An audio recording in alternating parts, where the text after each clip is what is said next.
लोगों के लिए यह इस मायने में खास व महत्वपूर्ण है कि वह एक तीर से दो शिकार करके पहले भाजपा को हराकर उसकी अग्निपथ आदि जैसी जन विरोधी नीतियों व बुलडोजर वाली अहंकारी कार्यशैली का सबक सिखा सकते हैं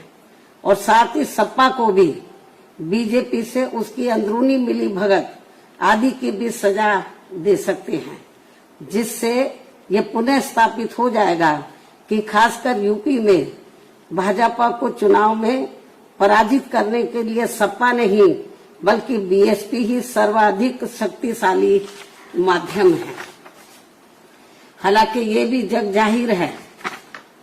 कि भाजपा व सपा एक ही थैली के चट्टे बट्टे हैं तथा ये दोनों हमेशा एक दूसरे के पूरक ही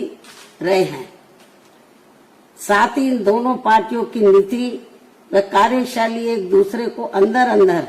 राजनीतिक तौर पर मदद व मजबूत बनाने की ही रही है, जिसके एक नहीं बल्कि अनेकों उदाहरण लोगों के सामने मौजूद हैं, जिसका खामियाजा औरों से कहीं अधिक यहाँ अकलियतों व समाज के अन्य उपेक्षित वर्गों के लोगों को ही उठाना पड़ता है। इतना ही नहीं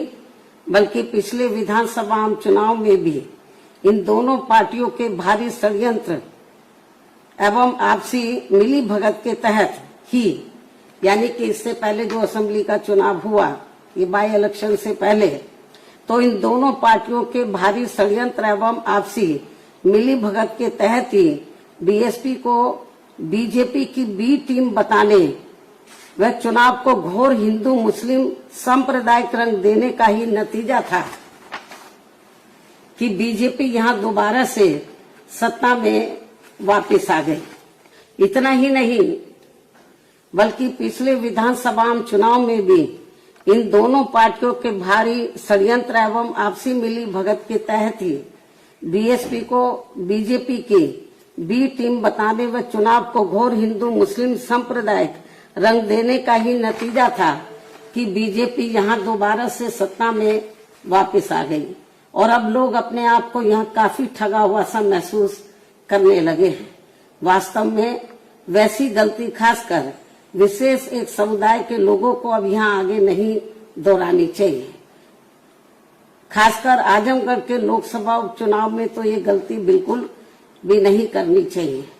इसके साथ ही ये भी बहुत उम्मीद है कि इस चुनाव के परिणाम बीएसपी के पक्ष में आने की संभावना की वजह से भाजपा सरकार की जन विरोधी नीतियों व कार्यशैली आदि पर काफी हद तक अंकुश भी लग सके, जिसका फिर लाभ सब समाज के लोगों को जरूर मिलेगा। इसलिए अब आजमगढ़ के सभी वर्गों व धर्मों के लोगों से मेरी पुरजोर यही अपील है कि वे